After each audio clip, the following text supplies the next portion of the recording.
Welcome everyone to the newest segment of Strong Beach Chef. Today I want to give a hearty welcome to celebrity chef Marc Anthony Bynum, and we're here today in his brand new restaurant, Hush Bistro. Welcome, Marc. Good to be had. How you doing? Nice to have you here on the show. Thank you so much for making the time to do this. I'm sure you're very busy with the opening of a brand new restaurant.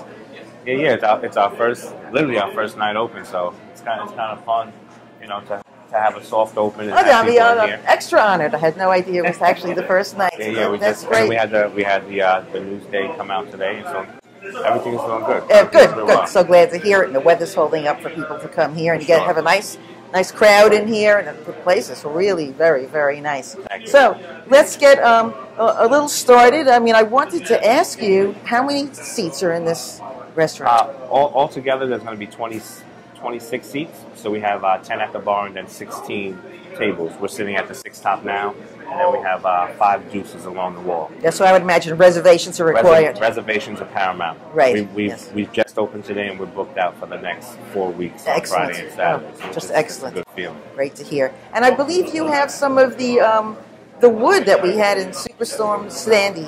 Yeah. Here. Some of the wood we took and we put it behind our bar. We put some of it we made into like tongue and groove, and we put it there as well. And then we just used a lot of other reclaimed wood from different parts of the country to help round out the tables and the table bases and stuff like that. Okay. And what is the reason behind that, especially from Sandy? Well, with Hurricane Sandy, it was something pivotal for Long Island. Something that happened to us where they say it crippled us, but I think it made us a little bit stronger. I know a lot of people were affected by it. I know my family was affected by it. A lot of people's families, a lot of businesses, restaurants, homes were affected by it. So I just want to take something that, we remember as something so strong and bad and make it into something positive and to help me build my restaurant. That's a wonderful concept. Mm-hmm. Yeah. And it's about, reclaim wood, like the tabletops are reclaimed wood. We have old singer-sewing machine braces, reclaimed, repurposed, refurbished, lessening the carbon footprint. And it's a lot of the earth to table, farm to table that I'm talking about as well. Just taking things that we have and repurposing them so we don't have to fill them in the landfill and, destroy our earth.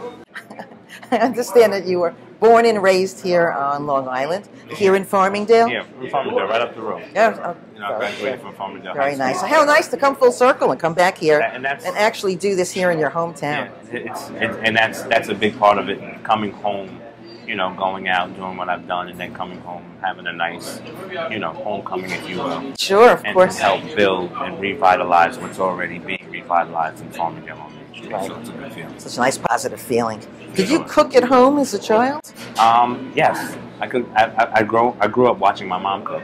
Okay. We cooked at home. It was me and my sister who was right behind me. It was our job to cook every other Sunday. I took a Sunday, she took a Sunday. I took a Sunday, she took a Sunday, and that helped fuel the juices for me to want to cook.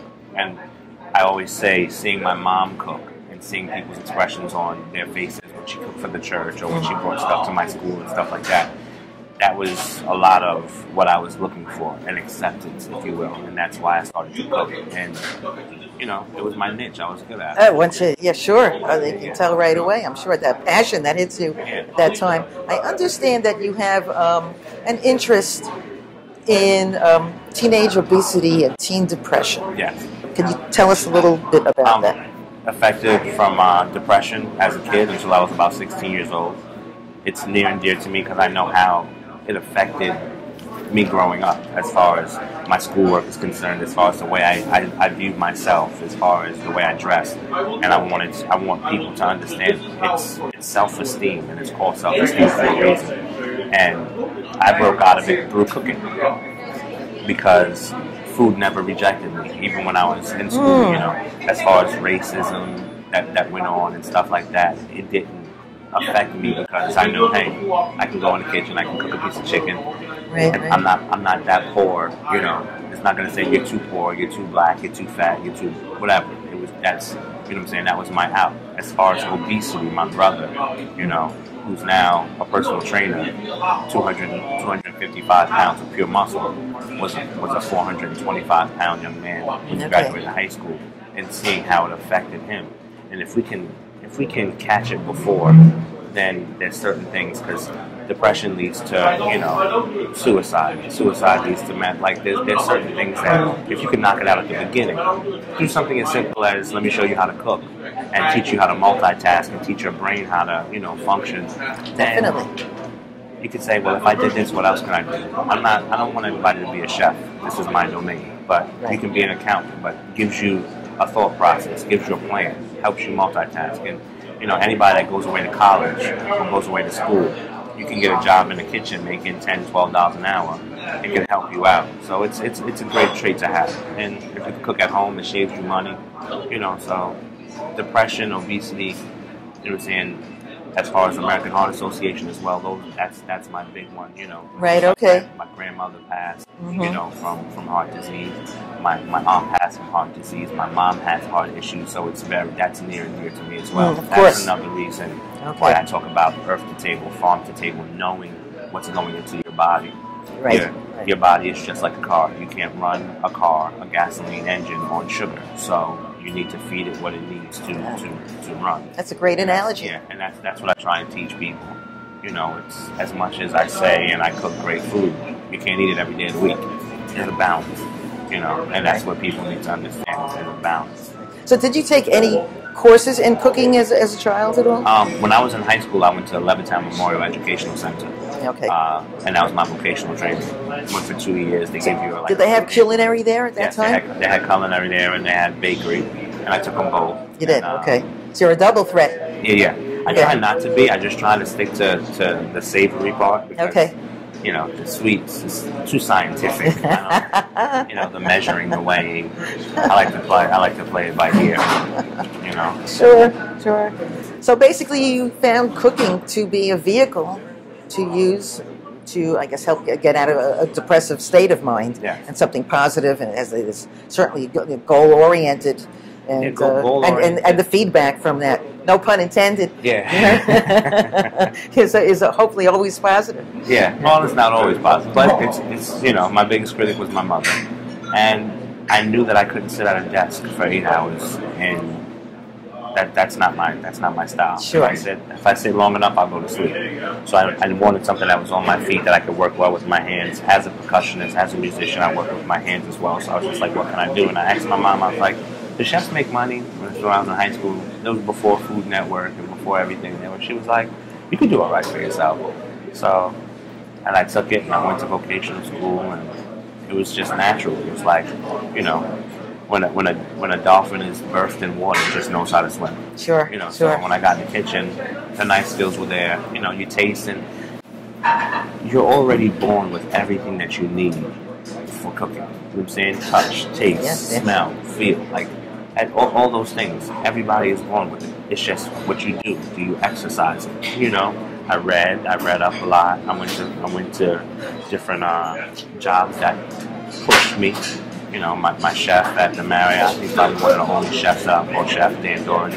Okay. He's like, come in 2 hours early, don't punch in, and I'll teach you anything that you want to know. He taught me the 5 mother sauces. Nice. He taught me, and that's having a mentor in a way is yes. And as a young man and as a young black man, it's different as far as mentorship. My father was there, but it's different when you want to be a businessman, because there aren't too many. And it has nothing to do with being black or black business, but businessman that will actually reach out and pull somebody that's not their own. Yeah, of course. Just learning through the hardships, learning through the trials and the testing, and knowing at a young age that I really didn't want to work for anybody. Knowing that I'm an entrepreneur at heart. I've had my own cleaning company, I've had my own detailing company, but it always came back to culinary. Since a kid, 15 years old, working on Frank and Marco's Mermaid in Freeport. Wow. You know what I'm saying? That was my first job, and I just loved it. So you're very driven, obviously, right from a young age. Yeah. Right. You sort of knew what you wanted. I knew what I wanted, and I knew as a young man in America, you got to work hard. Nobody gives you anything, so you have to work hard for it. If you want to be great at something, you have to put in 5 times, 10 times as much time as just to be mediocre. Sure. I don't want to be mediocre. No, it's excellent. So moving forward, how do you end up on Chopped? I know you're on Food Network's Chopped, twice champion. Yeah, two-time champ.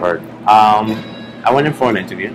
Okay. And I'm very vocal. You know, being raised in the church, I can articulate my words very well. You know, as do you a preacher, sing also? I sing as I well. would imagine. So Okay. a preacher, a teacher, a song is, you know, being in front of a camera, it's natural stuff. And knowing how to cook just topped the cake. So I went in for the interview, and by the end of the interview, they're like, we're going to call you back. Not even knowing if you can cook or not. You know what I'm saying? At the beginning, you know. Right. But, you know, and then that was that. And then from there, it's all about the competition. But I win on the show because there's only but so far, you know, you can go without somebody getting that national recognition. And if I wanted to do a national campaign, the millions and millions of dollars that I would have to spend to get that recognition, I don't have that type of pocket. So, you know, go on a competition show. Right. I think I'm pretty decent at cooking. Yeah. I mean, did you find it fun though when you were there? I would imagine. No, it was a great exercise. Yes. Okay. You can never. This is food. It's not serious. Like you can take it as serious as you want, but at the end of the day, we have a party every day of the week that we're open. You know, some people like it, some people don't, but that's what we do as chefs. We create an atmosphere where people want to come, whether it's a happy birthday or a holiday or an occasion or an anniversary. We're the party people. So to cook on a stage where I know 4 people are judging me, meanwhile I've just worked at 4 food studios, the sous chef at Prime, I was the chef at Tellers. When you have critics every day of the week, you know, it was simple stuff. And if you say to Michael Jordan, hey, I'm going to have a pickup game with you, he's not going to say, oh wait, no, it's what he does. It's what he does. Sure. I cook for a living. Right. So it's not difficult. Just at the end of the day, I want $10,000. I want $50,000. That was the difference. You know. You have these marvelous phrases. One of them is "the food speaks. I just listen." Yeah. Tell me about that. It's at the end, it's another, you know, ode to earth to table, farm to table, farmers. I love farmers. I love, you know what I'm saying, fishermen, because at the end of the day, they do the hard work. You know, I have a farm in St. Louis. I have my oysters and my clams come from, you know, Norm Bloom in Connecticut. They do the work. I'm putting a little bit of salt and pepper on it, seasoning it right, and giving it its just due. The worst thing you could do is have a chicken die in vain, you know, because you cooked it wrong. So the food speaks. Like, when I was on the show, they were like, no, you shouldn't do that. But I heard clearly, don't throw me in the bacon. So I took my pickled daikon and I threw it in the bacon. And if you listen to food speak, it speaks. You know, it'll tell you, I'm not ready yet. And it's as subtle as it can't move on the grill. Like, that's the food speaking, saying, no, I'm not cauterized on my skin enough to pull off of the pan, so just leave me alone.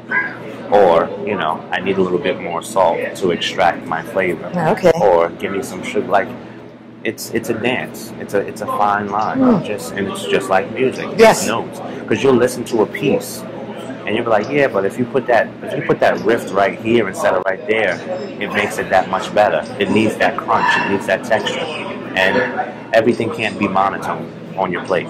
Like, you need crunches, you need peaks, you need valleys, you need highs, you need lows. Your food will tell you that. You know, it's just, you know, I liken it as into intimacy with the person. You know what it needs. That's why chefs make the best lovers, because we pay attention. Gee, I thought musicians made the best lovers, No, but y'all are what do I just wham know? bam loud. No. And you haven't seen me play. Okay. But you know, it's a dance. You know, and the best chefs, you know, the big name chefs, they've mastered that dance. They listen, you know, and that's what I want to be. I want to be one of the best chefs. Not one of the best black chefs. There's no moniker. I just want to be one of the best chefs to be known in this industry. Right. I heard you say before, earth to table. Now, I know farm to table is thrown out there all over the place.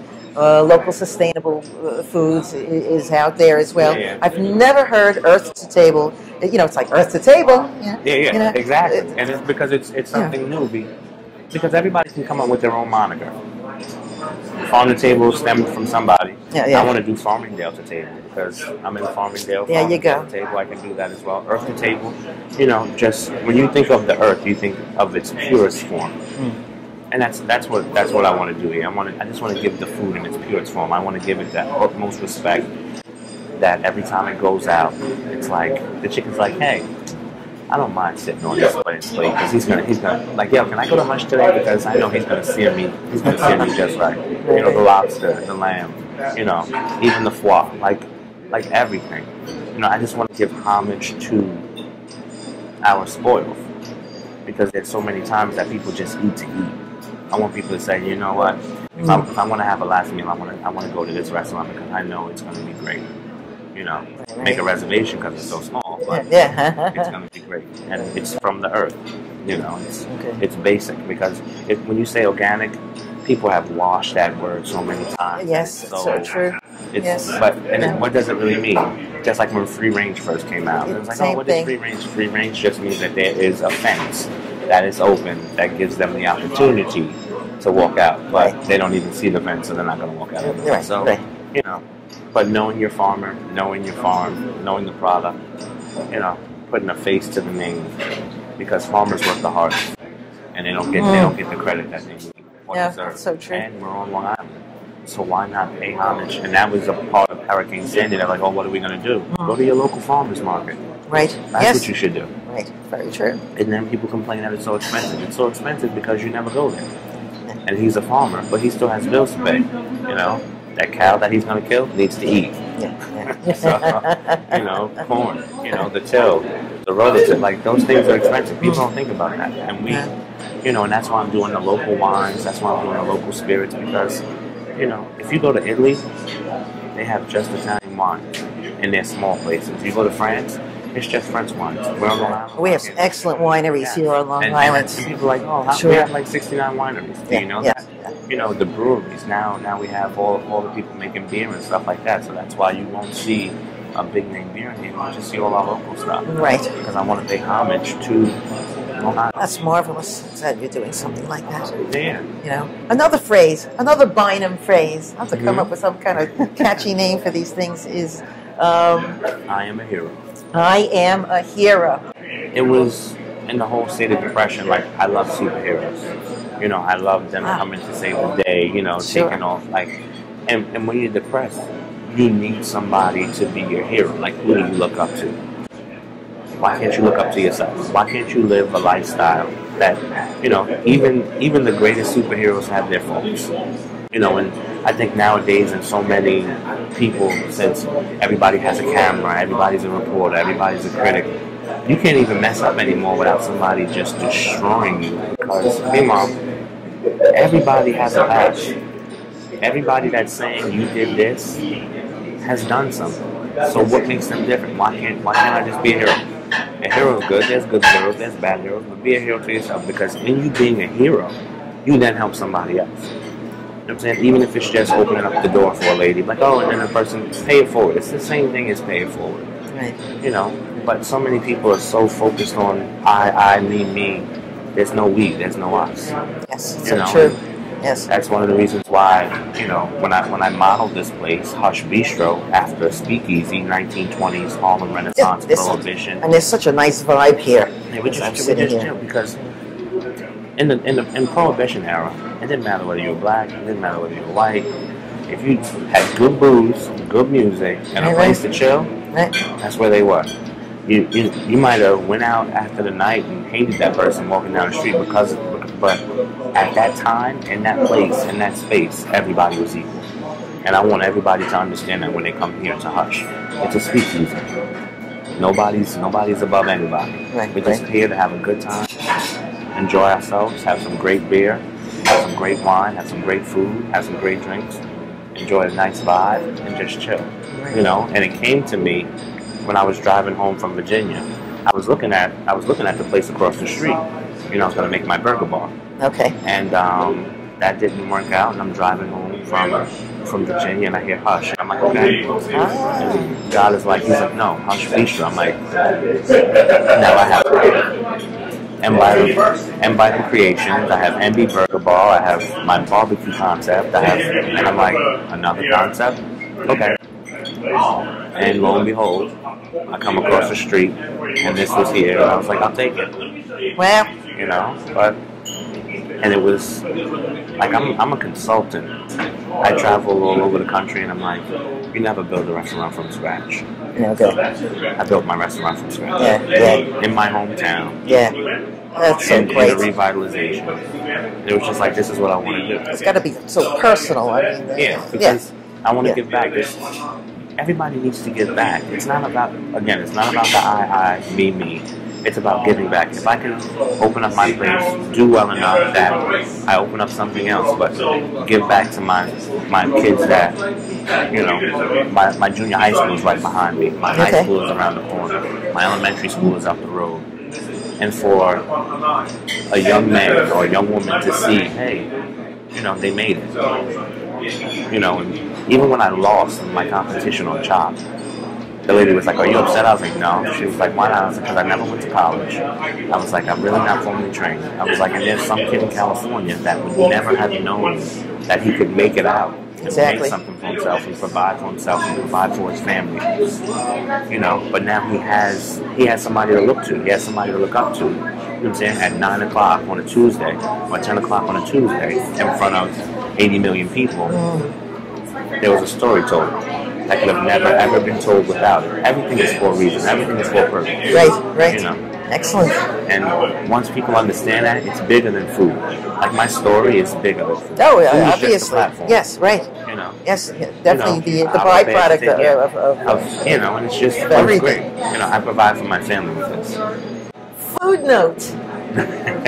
I love this one of the three Bynum phrases is food note. And I think you referred to that as how a well-orchestrated meal is so similar to music. And I could totally relate to that. I look at it just the opposite when there's music, and I think of texture and flavors as if you're putting together ingredients for something. So how did you start to use food note? I'm a musician. I'm a percussionist, and being in a band, being in a marching band, like even in church, like everything comes together. It's angelic on Sunday service if everybody is in the same place at the same time, playing. Not for themselves, but as a team, as a unit.